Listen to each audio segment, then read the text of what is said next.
Assalamualaikum warahmatullahi wabarakatuh. Bapak, ibu, abang, kakak, adik, jamaah dimanapun berada. Man bana masjidan, siapa yang bangun masjid, manallah mislahu baitan fil jannah. Ma la yudraku kulluh, la yutraku kulluh. Kalau belum bisa bangun satu masjid utuh, 1, 2, 3 sak semen, batu bata, batu kerikil, insya Allah mengalir sampai hari kiamat. Bingung kemana kami mau salurkan? Jangan lagi bingung, salurkan ke Masjid Peradaban. Di nomor rekening Bank Syariah Indonesia BSI, nomornya mudah 33300009097 atas nama FSRMM. Konfirmasinya ke nomor berikut 0813 7733 9947. Berkah selalu. Wassalamualaikum warahmatullahi wabarakatuh.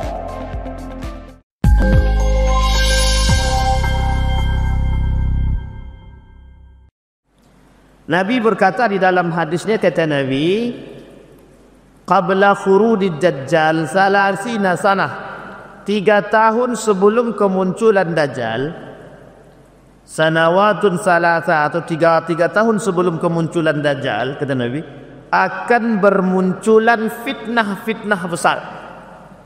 Falakum fitanun a'zam akbar. Akan muncul fitnah-fitnah sebelum datangnya Dajjal itu, dan fitnah itu fitnah-fitnah besar. Apa maksudnya fitnah besar di sini? Yang dimaksud dengan fitnah besar di sini, akan muncul fitnah-fitnah, kejadian-kejadian, fenomena-fenomena, yang fenomena-fenomena tersebut tidak bisa dihindari, pasti akan terjadi. Pasti akan Apa fenomena tersebut, Pak Ustaz? Kok pasti akan terjadi? Banyak, Bapak Ibu. Dalam kitab Al-Bukhari, Sahih Al-Bukhari, banyak dalam pembahasan al-fitanun, bukan, dalam pembahasan akhir zaman. Tentang akhir zaman. Ada banyak fitnah. Di dalam kitab Sahih Muslim juga ada pembahasan khusus tentang bermunculannya fitnah-fitnah di akhir zaman. Pertanyaannya adalah, apa saja fitnahnya sehingga kok harus menjadi perhatian, keseriusan di karangan umat muslim? Kata Nabi, 33 tahun sebelum kedatangan Dajjal, di situ semua merajalela. Fitnah-fitnah itu merajalela, kata Nabi. Kemaksiatannya, kemungkarannya, kezalimannya merajalela. Perzinahannya merajalela, kata Nabi. Dan orang-orang ketika itu semua saling membenarkan yang salah dan menyalahkan yang benar, menghalalkan yang haram dan mengharamkan yang benar, kata Nabi. Itu Nabi yang benar. Ahalla harama wa harrama halala. Tidak tahu lagi mana yang putih, mana yang hitam, tak nampak, kata Nabi. Itu 3 tahun sebelum kedatangan Dajjal. 3 tahun sebelum kedatangan Dajjal. Pertanyaannya, ini dah mau datang belum Dajjalnya? Udah datang kok. Sudah datang belum Pak Dajjalnya? Dajjal beneran belum. Tapi Dajjal dalam bentuk maknawi, kata Nabi, yang kedua sudah datang. Dajjaluna kadzabun, kata Nabi. Para pendusta, manusia-manusia yang pendusta yang menyerupai Dajjal, kata. Itu bukan saya ngomong ya, Bapak Ibu ya, itu Nabi yang ngomong. Orang-orang pendusta yang menyerupai Dajjal. Jadi pertanyaannya, kalau Dajjalnya sudah datang belum? Sudah datang belum Bapak Ibu Dajjalnya? Sudah atau belum? Belum. Kalau orang yang bersifat Dajjalnya? Sudah ya. Kalau dalam pembahasan Dajjalnya, Bapak Ibu, seorang sahabat pada masa Nabi pernah bercerita, dan Nabi pernah menyampaikan hadis ini. Kata Nabi dalam satu hadis, ada yang disebut dengan namanya Tamim Ad-Dari. Ada seorang pemuda bernama Tamim Ad-Dari. Tamim Ad-Dari ini bertemu dengan yang disebut dengan Dajjal dalam satu muara, di satu pulau. Cerita ini kemudian diulang oleh Nabi kepada para sahabat. Hanya saja Dajjal itu sudah muncul, hanya saja belum keluar yang beneran. Di dalam riwayat yang lain Nabi berkata, Dajjal, kata Nabi. Dajjaluna bainad dajjajil. Apa maksudnya? Ada Dajjal di antara para Dajjal, kata Nabi. Maksudnya apa? Ada munculnya Dajjal di antara para Dajjal. Sebelum kedatangan Dajjal Akbar akan muncul Dajjal. Saya tak mau ngasih tahu siapa-siapa dan jangan tersinggung.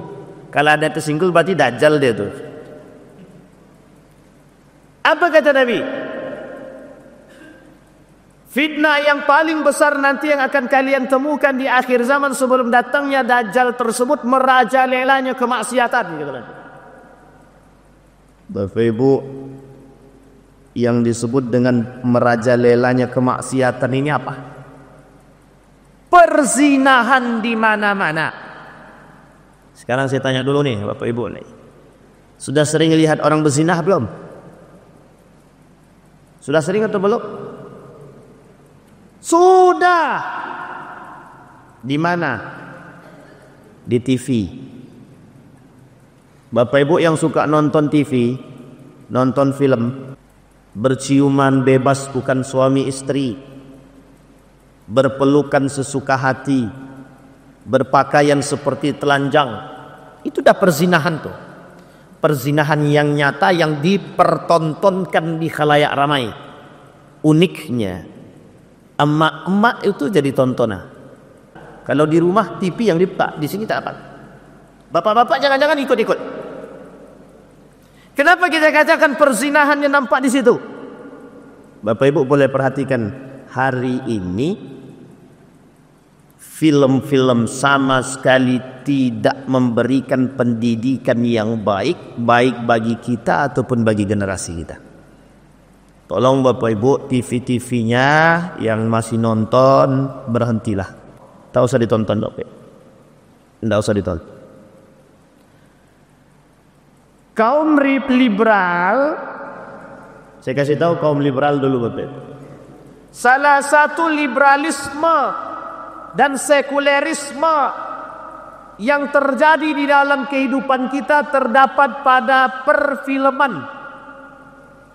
Kata guru saya, liberalisme, sekulerisme atau liberalisasi, sekularisasi, penjauhan nilai-nilai agama yang paling besar nampaknya ada dalam perfilman. Itu pergeseran nilai yang paling besar. Coba Bapak Ibu perhatikan, di mana dalam film tersebut yang ada filmnya laki-laki tidak bersentuh dengan perempuan. Cari filmnya. Film apa yang hari ini yang pernah dibuat oleh Indonesia yang laki-laki dan perempuan tidak bersentuhan? Atau cari aja film yang khusus laki-laki dan cari film yang khusus pemeran utamanya perempuan. Enggak ada. Semuanya ada laki-laki, ada perempuan dan bercampur laki-laki dan perempuan. Betul apa salah? Menjadi nikmat, menjadi tontonan kita atau bukan? Dinikmati oleh keluarga atau bukan? Yang pertama, kata Nabi, maraknya kemaksiatan, perzinahan. Itu dalam film. Sekarang di luar film bagaimana Ustaz? Perempuan hari ini dan laki-laki berboncengan yang bukan muhrim bebas. Perhatikan, zina. Kami tak berbuat zina Pak Ustaz. Lalu kalau pegangan tangan bukan zina, yang bukan muhrim. Zina apa tak zina? Bapak Ibu punya anak perempuan, punya anak laki-laki kan Pak? Tolong ditegur anaknya yang keluar bersama pacarnya. Katakan ke mereka, pacaran itu penghuni orang yang berpacaran penghuni neraka. Kalau bapak ibu sayang dengan anaknya, mulai besok kau putus. Kalau kau tak mau putus dengan dia, kau putus dengan aku. Berani bapak ibu bilang begitu? Bapak ibu berani tidak bilang begitu sama anaknya? Kalau kau besok tak putus dengan pacarmu, mulai besok kau putus dengan bapakmu. Pilih mana? Pilih pacarmu atau pilih bapakmu? Apa kata anak tadi? Mending dengan pacar pak nih. Ujung-ujung nikah lari dia. Saking tak patuhnya anak hari ini dengan orang tua, ketika tidak diberikan kebebasan dalam berpacaran, dia lebih memilih lari dengan sang pacar dan menikah. Namanya nikah sambil lari atau lari nikah, terserahlah, nikah lari atau lari nikah terserah. Zinakah itu zina? Kita lihat orang-orang hari ini bebas. Di tengah jalan berpelukan laki-laki dan perempuan, menganggap westernisasi budaya barat itu lebih baik. Tontonannya budaya barat, budaya Korea, budaya Jepang yang pakaiannya terbuka. Yang memang mohon maaf perempuan-perempuan berpakaian terbuka, yang laki-lakinya mohon maaf membuka mata bukan menutup. Ini yang kalau yang atu-atu ini mungkin lagak apa ya? Tapi belum tentu juga itu. Buktinya yang di televisi itu pemerkosa anak itu kakek-kakek itu umur 70. Umur 72 memperkosa cucu. Itu kakek-kakek. Bahasa lainnya fuber berapa itu? Kalau udah kakek-kakek itu. Fuber habis sebelum akhir hayat gitu. Coba Bapak Ibu bayangkan. Sekarang pertanyaan kita adalah, betulkah perzinahan itu hari ini sudah merajalela? Bukan betul lagi Bapak Ibu. Jangan ada yang tersinggung ya Bapak Ibu ya. Yang kerja dimanapun, di instansi manapun, perhatikanlah. Perempuan-perempuannya mudah sangat berpegangan tangan dengan laki-laki, duduknya bersama, tidak lagi punya marwah, tidak punya lagi adab, bergandengan tangan, berpelukan, bersentuhan, bahkan mohon maaf kadang-kadang cipika-cipiki. Dan kita biarkan Pak, dan kita biarkan. Dan kita membiarkan. Kadang-kadang khusus, ini kita berikan peringatan khusus kepada pemerintah. Tolong perempuan yang pakaian-pakaian dinasnya jangan sempit-sempit. Berpakaian tapi kok telanjang. Berpakaian tapi telanjang. Sinfani min ahli nari lam arahuma. Dua hal kata Nabi yang tak akan aku lihat mereka di surga. Wala yasummu rihuha, mereka tak akan mencium bau surga. Satu di antara dua tersebut. Yang pertama pemimpin yang zalim. Dah lewat masanya. Pencoblosan maksudnya yang lewat. Yang kedua kata Nabi, perempuan berpakaian tapi kok telanjang. Sekarang Bapak Ibu saya mau tanya sama Bapak Ibu, banyak enggak perempuan yang hari ini berjalan pakai baju tapi telanjang? Celana lepis, celana jeans setan hantu belau yang dipakai itu. Kadang-kadang sekarang tak lagi Ustaz, tak pakai celana legit lagi dia Ustaz, tak pakai celana lepis lagi Ustaz. Terus pakai apa dia sekarang? Pakai celana legit. Lebih sempit dan lebih tipis daripada celana lepis. Oh itu enggak biasa, tak apa-apa Pak Ustaz. Masih ada lebih parah lagi apa? Celana pendek sampai ke paha. Yes. Jadi nanti Bapak Ibu itu masih biasa. Lebih berbahaya lagi nanti di akhir zaman itu nanti biasa-biasa saja orang-orang yang berpakaian mohon maaf cuman kutang sama kolor aja lagi. Sekarang Bapak Ibu saya kasih contoh. Bapak Ibu tengok sekarang perlakuan para artis sekarang. Anak mudanya artis kita sekarang bagaimana gaya hidupnya? Itu sebagai contoh, dan fansnya banyak. Gaya hidupnya seperti apa? Kita bukan lihat kaya miskinnya ya, tapi coba gaya hidup dia, berkelakuannya seperti apa, berpakaiannya seperti apa. Nampak ketiaknya pakai tank top, nampak pusatnya pakai celana sempit. Betul apa salah? Kehidupan yang seperti inilah yang ditonton oleh anak muda hari ini. Maka sangat leluasa bagi mereka. Akhirnya apa? Budaya yang dibawa oleh para artis tadi, itulah yang dipakai oleh anak muda hari ini. Dengan leluasa mereka berpakaian-pakaian sempit, terbuka. Memang pakai kerudung, tapi bajunya sempit, celananya sempit, nampak lekuk tubuhnya. Yang berpakaian gamis tertutup dicaci dan dimaki, teroris tuh. Tapi yang berpakaian terbuka itulah yang kemudian disenangi. Coba dunia ini terbalik berapa derajat sekarang nih? 180 derajat Celcius terbalik. Kenapa saya katakan dunia ini terbalik? Karena begitu kondisi kita. Zaman dulu anti orang melihat yang namanya paha, ketiak. Mencari perempuan-perempuan yang berpakaian sempit itu susah. Kalau sekarang setiap gang ada. Enggak punya malu? Enggak, kami tak malu Ustaz. Kenapa tak malu? Ini tren masa kini. Jadi sekarang tuh zina tuh tren. Makanya sekarang Bapak Ibu, dulu ada doli namanya. Sekarang tak pakai itu lagi Bapak Ibu. Kalau mau berzinah sekarang nih pakai prostitusi online. Prostitusi, coba Bapak Ibu bayangkan, tren hari ini itu adalah bukan hanya sekedar itu saja, sudah ada namanya prostitusi. Jangan salah, bukan pinjaman aja yang ada online sekarang. Bukan judi aja yang online, bukan game aja yang online, prostitusi pun online. Cari HP, tengok aplikasinya, pesan, pilih perempuan-perempuannya, tekan tombol, say. Bayangkan, pertanyaannya, lebih leluasa perzinahan pada masa dahulu atau pada masa sekarang? Lebih leluasa mana perzinahannya, dulu atau sekarang? Sekarang. Bapak Ibu punya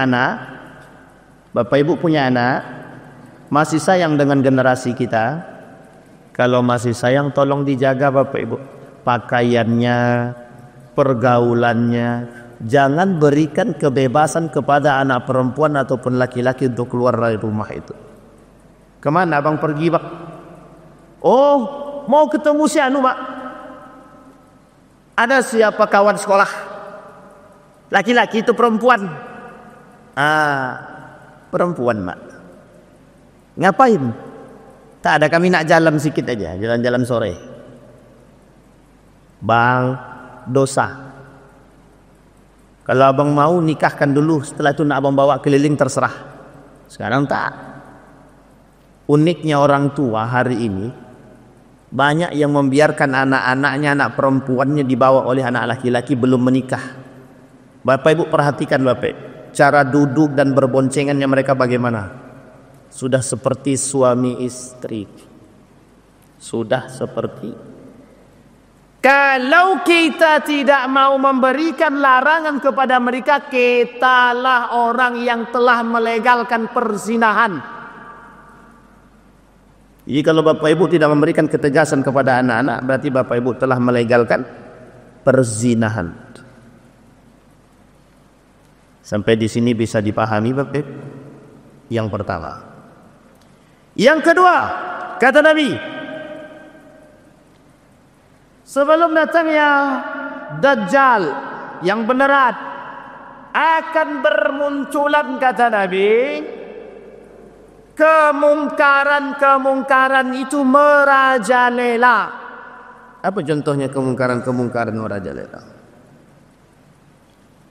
Kata Nabi, kelak di akhir zaman itu sebelum munculnya Dajjal atau sebelum datangnya hari kiamat akan muncul masa-masa penuh dengan fitnah. Salah satu di antara fitnah-fitnah yang bermunculan, kata Nabi, kemungkaran merajalela.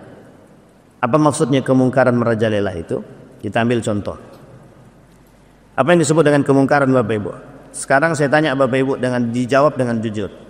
Bapak Ibu, ada kalimat di dalam Quran itu an-nahyu 'anil munkar, al-amru bil ma'ruf wan nahyu 'anil munkar. Betul ya? Ada namanya al-amru bil ma'ruf wan nahyu 'anil. Pertanyaan kita adalah, Bapak Ibu lebih banyak melakukan al-amru bil ma'ruf atau an-nahyu 'anil munkar? Yang ada di sini. Lebih banyak Bapak Ibu melakukan al-amru bil ma'ruf atau an-nahyu 'anil munkar? Jawab Bapak Ibu. Al-amru bil ma'ruf atau an-nahyu 'anil munkar? Hari ini yang banyak dilakukan orang adalah al-amru bil ma'ruf, bukan an-nahyu 'anil munkar. Kenapa? Karena melakukan an-nahyu 'anil munkar berat, tapi al-amru bil ma'ruf mudah. Sekarang kajian-kajian di Pekanbaru ini lebih banyak al-amru bil ma'ruf atau an-nahyu 'anil munkar? Jujur Pak, lebih banyak al-amru bil ma'ruf. Ayo Bapak Ibu, tingkatkan ibadah solatnya, rajinkan sedekah. Betul apa tak betul? Sekarang saya tanya, ayo Bapak Ibu, besok kita gerebek rumah orang itu yang sedang berzina. Ayo kita gerebek yang di situ ada janda tapi tidak ada suaminya, kemudian membebaskan orang-orang laki-laki masuk. Ayo Bapak Ibu, kita gerebek diskotik. Ayo Bapak Ibu, kita gerebek tuh penjual minum khamar. Ada kita begitu hari ini? Ustaz, si anu tuh jual khamar. Udahlah, Ustaz, tidak usah ikut campur. Biarlah urusan dia. Itu urusan dia. Sekarang kita urus aja urusan kita, Pak Ustaz. Itulah umat muslim hari ini. Acuh dengan kemungkaran. Orang melakukan kecurangan di pasar, kita diam. Orang melakukan kecurangan di Indomaret, kita diam. Orang melakukan perbuatan-perbuatan kecurangan dalam berbagai macam tempat, kita diam. Betul atau salah? Orang melakukan suap, kita diam. Biarlah itu urusan-urusan mereka, kita. Orang melakukan korupsi, kita tahu, kita diam. Orang minum khamar di depan kita diam. Orang minum narkoba, narkoba, apalagi ganja, kita diam. Kenapa? Karena kita tak berani, Pak. Kita tidak berani. Karena apa? Karena yang dicokoki kepada kita al-amru bil ma'ruf, sehingga nahyu 'anil munkar kita tinggalkan. Enggak berani, Pak. Ada orang berantem di sana. Hari ini tuh fenomena, Pak. Orang berantem itu bukan dilerai dulu, difoto dulu, masukkan dulu, diupload dulu. Baru kemudian setelah diupload baru dibantu. Sudah babak belur, orangnya udah mau mati, baru bantu. Ada orang minum khamar, ada orang berzina. Sekarang Bapak Ibu, lihat orang tengah jalan, atau mungkin tetangga kita, atau mungkin orang yang kita kenal, melakukan perbuatan yang salah, mohon maaf, ada kita menegur. Biarlah urusan dia, tanggunglah resiko nanti di akhirat. Bukan begitu. Kalau ada kemungkaran yang jelas di hadapan kita dan kita tidak menegur kemungkaran tersebut, kita juga bakal dipertanggungjawabkan. Betul apa salah? Apa kemungkaran yang lain yang terjadi hari ini? Betul perkataan Nabi. Kata Nabi, kelak di akhir zaman orang-orang banyak yang menghalalkan yang haram dan mengharamkan yang halal, melakukan kecurangan, melakukan penipuan, Kata Nabi, kelak di akhir zaman, siapa mereka? Bapak ibu, ya khusus ibu-ibu yang pergi ke pasar. Saya ingatkan, yang sering ke pasar, ibu-ibu, kalau nampak kecurangan dalam timbangan atau dalam apapun perkara jual beli, tegur. Hukum memperingati atau menasehati orang yang salah dalam melakukan perbuatan, hukum dia wajib. Marah dia, Pak Ustaz, jangan beli di situ, cari tempat lain. Yang penting yang pertama sudah kita nasihati. Kalau dia tak mau mendengarkan nasihat kita, cari tempat lain. Tapi cuman tempat itu pula yang paling murah, Pak Ustaz. Itu masalah kita hari ini teh. Kita lebih memilih murah daripada halal. Kita lebih memilih murah daripada benar. Lebih memilih murah daripada benar. Sama.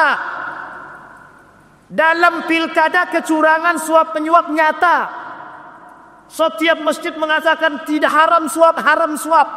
Di lisan haram, di tangan ngambil. Untung pilkadanya sudah selesai. Coba kalau belum. Betul apa salah? Ibu-ibu ada yang mau ngaku nak? Siapa yang terima suap? Siapa yang terima sembako dari para calon-calon pilkada kemarin? Nah, kan ada yang mau ngaku tuh. Dia cuman sedekahnya Ustaz. Sedekahnya kapan? Kalau mau sedekah, sedekahlah. Tak usah pakai embel-embel. Ini, aku kasih sedekah.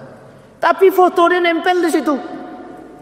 La ilaha illallah, itu sedekah atau mau kasih gambar? Tapi orang tidak sadar. Nikmat-nikmat aja itu, iya. Karena dalam sembako tadi ada duitnya. Dan yang kayak gitu kita pilih. Kalau kita yang memilih dan kita menerima, kitalah orang yang melegalkan kemungkaran. Jadi Bapak Ibu yang menerima suap, berarti Bapak Ibu sudah melegalkan yang disebut dengan suap. Tapi saya kira di Masjid Amal Jariah insya Allah Bapak Ibunya tidak ada yang menerima suap. Tidak ada yang yang sedikit. Nerimanya yang banyak ada atau tidak ada, insya Allah di sini baik-baik semua. Amin. Ada yang nerima suap Bapak Ibu? Ada yang nerima sembako? Kita coba tanya dulu Bapak sama ibu-ibu. Biasanya ibu-ibunya banyak yang apa nih? Ibu-ibu ada yang banyak nerima mukena, jilbab, baju, sejadah? Enggak ada. Alhamdulillah ya Allah. Semoga Allah selamatkan kita Bapak Ibu. Tidak ada di sini, saat di belakang yang ada. Itulah cerita. Coba bayangkan. Ketika suap itu di depan kita, ada tidak kita yang berani menegur mereka? Bang, abang ini melakukan suap. Haram hukum suap itu, abang besok neraka. Tidak ada kan kita katakan begitu kan? Tidak lah bang, aku tidak terima. Yang penting aku tidak terima. Itulah kita hari ini. Kita memang tidak menerima, tapi kita tidak menerima. Mengapa kok kemungkaran seperti ini merajalela? Karena diamnya orang-orang yang mengerti. Bapak Ibu mengerti tapi Bapak Ibu diam, sehingga mohon maaf, begitulah kemungkaran merajalela. Jadi Bapak Ibu, kenapa kemungkaran, kejahatan, kezaliman merajalela? Itu karena diamnya orang-orang yang mengerti. Kenapa kok di rumah sebelah itu kok orang-orang laki-laki ramai datang ke rumah dia? Padahal dia janda, suaminya tak ada. Banyak orang berdatangan ke situ. Ngapain orang datang-datang rombongan ke sana? Ternyata mengunjungi perempuan tersebut. Pertanyaannya adalah, boleh tidak perempuan yang tidak punya suami dikunjungi oleh laki-laki? Tidak boleh. Tapi Bapak Ibu kan diam. Karena Bapak Ibu diam, maka semakin banyaklah laki-laki yang berdatangan. Yang tadinya cuma satu rumah, besok sudah jadi 10 rumah. Kenapa? Karena diamnya kita orang-orang yang mengerti. Makanya kenapa perzinahan itu bisa begitu bebas? Karena mohon maaf, aturan-aturan dari pemerintah, guru, orang tua terhadap anak kita tak berikan ketegasan. Yang kedua, itu contoh kezaliman, kemungkaran yang merajalela.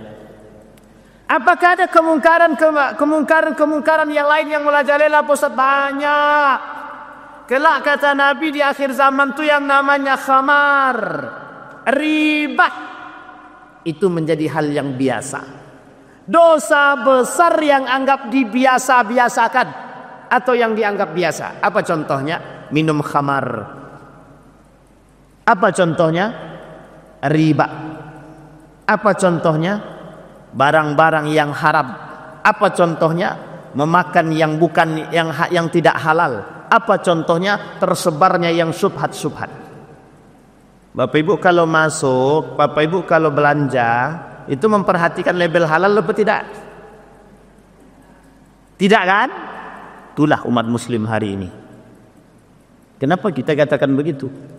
Yang pertanyaan saya begini Bapak Ibu. Kalau ada seorang muslim memperhatikan kehalalan satu makanan, kira-kira itu iman atau bukan? Iman atau bukan? Iman. Sekarang pertanyaannya adalah, kita ini umat muslim, kita perhatikan enggak label halal itu? Kita perhatikan enggak kehalalan dan kebaikan satu produk itu? Jarang.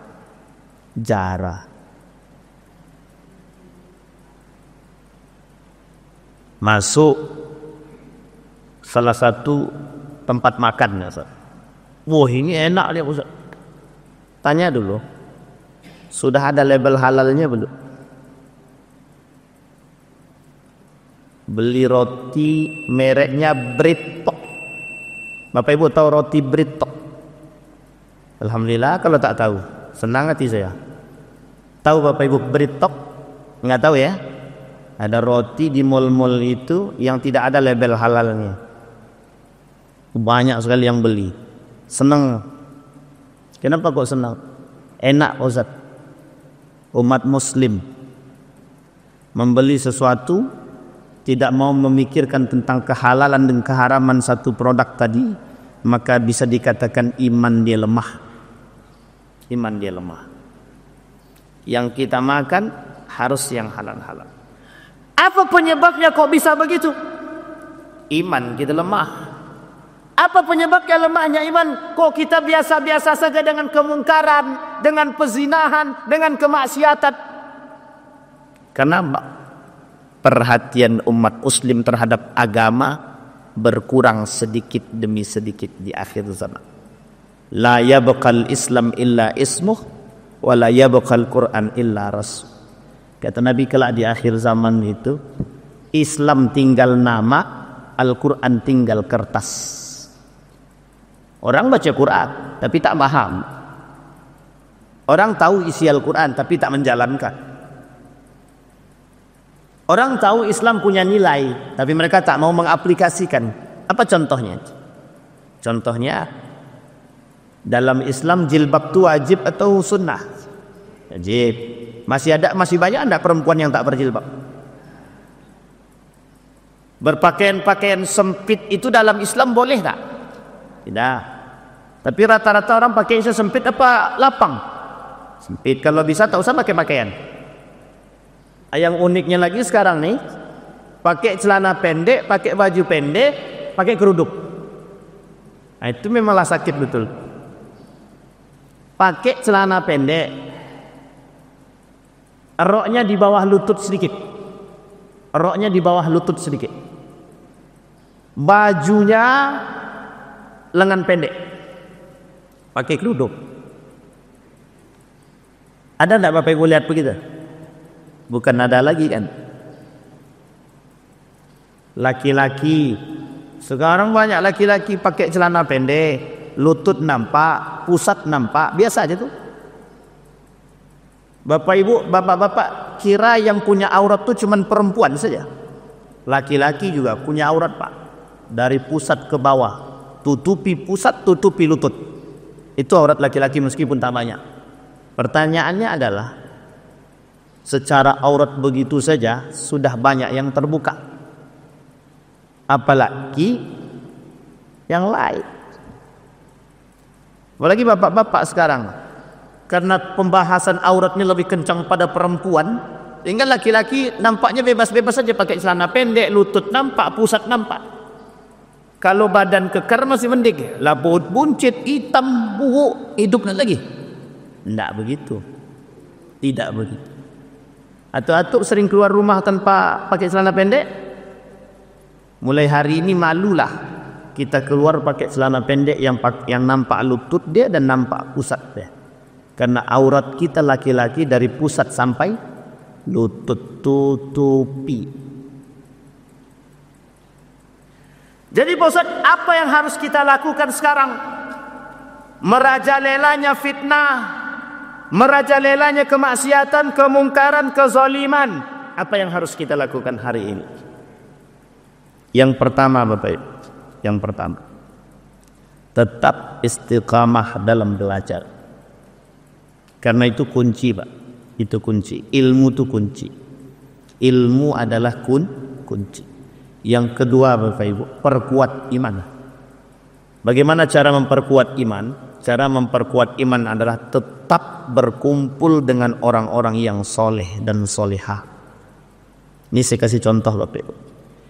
Ada kajian di Masjid Amal Jariah, orang yang datang tuh itu saja misalkan, maka salinglah membangun komunikasi antara satu dan yang lain, dan saling mengingatkan antara satu dan yang lain dalam kebaikan. Jangan perbanyak mencaci memaki, tapi perbanyak mengingatkan antara satu dan yang lain dan saling menasehatkan. Terkhusus ibu-ibu sama. Ibu-ibu juga begitu. Melihat wajah-wajah ini Bapak Ibu yang di dalam masjid hari ini. Mereka semua berhak memberikan satu syafaat untuk kawan-kawan dia. Bapak Ibu punya satu syafaat untuk kawan-kawan yang baik di antara kita. Aku tak lihat Pak Imam tadi di masjid. Tak ada Pak Imam di surga. Ketika tak lihat Pak Imam di surga, besok ya Allah, mana imam kami yang dulu sering imam di Masjid Amal Jariah ya Allah. Kami berharap dari jamaah-jamaah Amal Jariah ya Allah, imam kami masuk ke dalam surga. Dapat satu syafaat imam tadi, ditarik. Pak Imam yuk masuk surga lagi. Alhamdulillah. Begitulah Bapak Ibu syafaat. Khalil itu artinya teman. Kata Nabi dalam hadisnya, maka bertemanlah dengan orang-orang yang seagama dengan kita. Maksudnya orang-orang yang berpegang teguh pada nilai-nilai agama. Jangan berkawan dengan orang yang tak berpegang teguh dengan nilai agama. Misal ada mohon maaf, ada pelaku koruptor. Bapak Ibu berkawan dengan pelaku koruptor tadi. Ada dua kemungkinan. Kalau iman Bapak Ibu kuat, Bapak Ibu selamat. Kalau iman Bapak Ibu tidak kuat, Bapak Ibu yang ikut. Tinggal pilih mana, pilih selamat atau pilih ikut. Pilih selamat atau pilih ikut. Sama. Ada orang pezina, berkawan kita dengan orang berzina tadi. Disalahkan tak dalam agama kalau kita berkawan dengan mereka? Agama tidak melarang kita berkawan dengan siapapun, tapi dengan catatan dia harus memperkuat imannya. Kalau dia iman dia tak kuat, dia ikut. Kalau iman dia kuat, dia akan yang mengajak orang. Tapi kalau iman dia tak kuat, dia yang diajak oleh orang. Maka Bapak Ibu, perkuat iman. Yang kedua, iman ini Bapak Ibu turun naik. Cara mengokohkan dan mengistiqomahkan itu berkumpullah bersama orang-orang soleh. Bapak-bapak, ibu-ibu berkumpul dengan ibu-ibu. Kalau kita salah ada yang mengingatkan. Tapi kalau kita sendiri, kalau kita salah siapa yang mau mengingatkan? Nggak ada Pak. Sampai di sini paham Pak ya? Yang kedua, berilmu, beriman. Yang ketiga Bapak Ibu, yang terakhir. Apa yang terakhir? Kembalilah kepada Al-Quran dan Sunnah. Kembali kepada Al-Quran, kembali kepada hadis. Maksudnya apa Pak Ustaz? Kembali kepada Al-Quran, kembali kepada nilai-nilai yang terkandung di dalam Al-Quran. Satu. Yang kedua, kembali kepada hadis, kepada sunnah, kembali kepada nilai-nilai kesunahan Nabi. Karena kata Nabi, kelak di akhir zaman itu, kata Nabi, akan hilang dari umatku orang-orang yang berpegang teguh dengan sunnah-sunnahku, kata Nabi. Orang acuh dengan sunnah-sunnah Nabi, orang tak suka lagi dengan sunnah-sunnah Nabi, orang tak suka lagi dengan apa yang dilakukan oleh Nabi dahulu. Nabi dulu suka bersiwak, orang sekarang suka pakai batu. Bukan pakai sikat gigi lagi, pakai batu.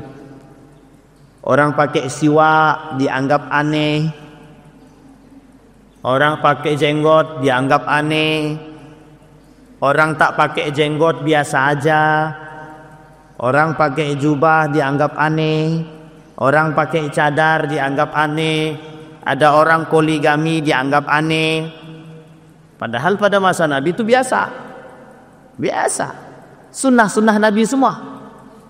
Coba Bapak Ibu bayangkan sekarang. Sunnah Nabi yang kita lakukan oleh masa dahulu dianggap biasa, masa hari ini dianggap aneh. Dianggap aneh. Itulah keadaan kita hari ini Bapak Ibu. Fenomena-fenomena yang terjadi. 3 hal yang harus kita lakukan. Yang pertama, kita perkuat keilmuan kita. Yang kedua, kita perkuat keimanan kita. Yang ketiga, kita kembali kepada Al-Quran dan Sunnah sesuai dengan apa yang diajarkan oleh para ulama-ulama kita, agar kelak di akhir zaman kita bisa Bapak Ibu sekalian yang berbahagia, ada pertanyaan Bapak Ibu sampai di sini? Silakan Pak. Waalaikumsalam warahmatullahi wabarakatuh. Boleh Pak. Biometri si tepat ya aku di Tentang kita ya bukan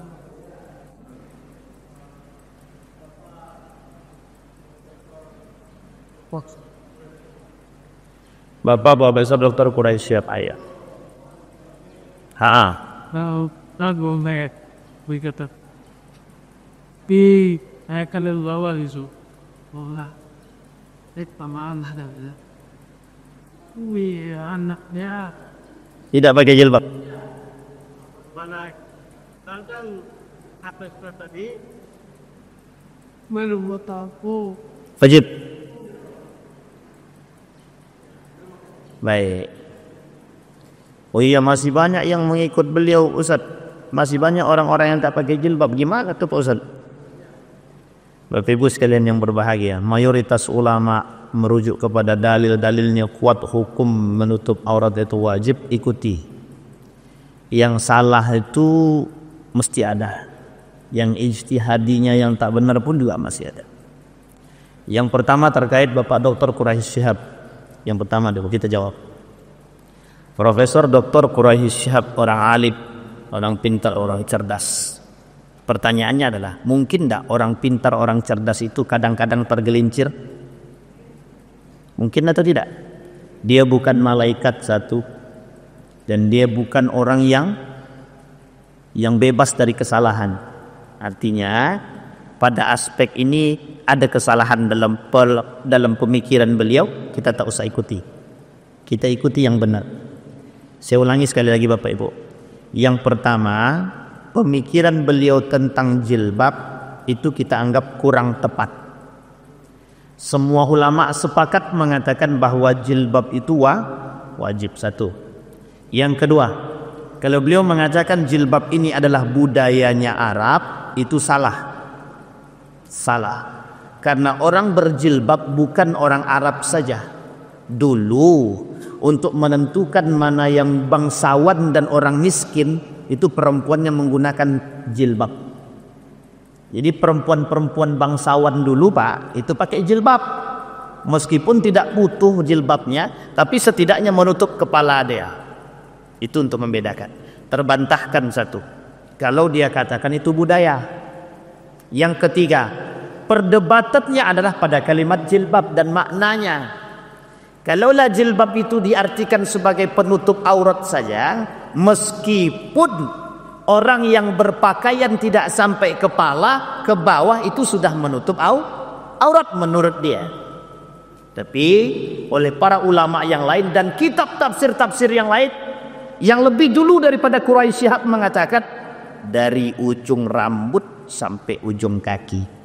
Sampai di sini paham Bapak Ibu? Ini perdebatan nih. Yang keempat Bapak Ibu, salah itu manusia, karena memang orang-orang yang benar, orang-orang yang besar itu bisa saja salah, orang alim bisa saja salah karena ketergelinciran. Artinya apa? Kita bukan jangan mengikuti yang salah, ikutilah yang benar. Yang kedua, dalam pandangan Said Agil Sirat, jilbab juga sama. Ngapain dia pakai jilbab? Orang dan nenek-nenek siapa yang mau nafsu? Perintah jilbab bukan masalah perintah umur. Jilbab ini bukan masalah umur. Kenapa kok bukan masalah umur? Yang namanya perempuan, mau tua dia, mau muda dia, perintah menutup aurat itu untuk keumuman perempuan dalam ayat tersebut. Artinya apa?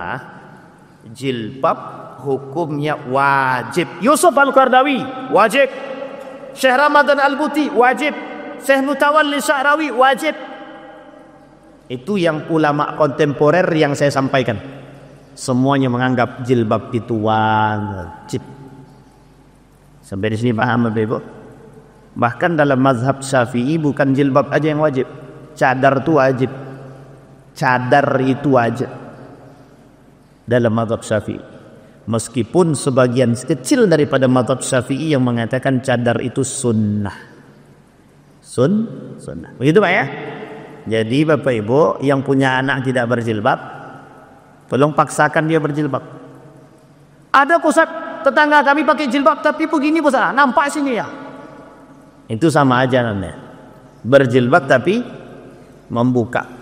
Dia berjilbab tapi dibuka nih, nampak ini. Jadi Bapak Ibu sekalian yang berbahagia, yang ingin saya sampaikan adalah jaga keluarga kita. Yang tadinya tak pakai jilbab, paksakan untuk pakai jilbab, biar kita selamat sama-sama. Ada pertanyaan lain Bapak Ibu? Cukup ya Bapak Ibu ya? Baik, saya kira itu saja, mudah-mudahan bermanfaat. Kita berdoa kepada Allah. A'udzu billahi minasyaitonir rajim. Bismillahirrahmanirrahim. Alhamdulillahirabbil alamin, hamdal syakirin, hamdan na'imin, hamdan yuwafi ni'amahu wa yukafihu mazida. Ya rabbana lakal hamdu kama yanbaghi li jalali wajhikal karim wa 'azimi sultanik. Allahumma salli ala Muhammad wa ala ali Muhammad fil alamin innaka Hamidum Majid. Ya qayyum ya fattah ya alim ya aziz ya ghaffar ya rabbal alamin. اللهم أعنا على ذكرك وشكرك وحسن عبادتك. اللهم انصر من نصر الدين واخذل من خذل المسلمين. اللهم أعنا على ذكرك وشكرك وحسن عبادتك. اللهم اجعل تجمع المرحوم واجعل تفرقنا من بعده تفرقا معصوما. اللهم فقهنا في الدين وعلمنا التأويل. اللهم فقهنا في الدين وعلمنا التأويل. اللهم فقهنا في الدين وعلمنا التأويل. ربنا آتنا في الدنيا حسنة وفي الآخرة حسنة وقنا عذاب النار. والحمد لله رب العالمين. السلام عليكم ورحمة الله وبركاته.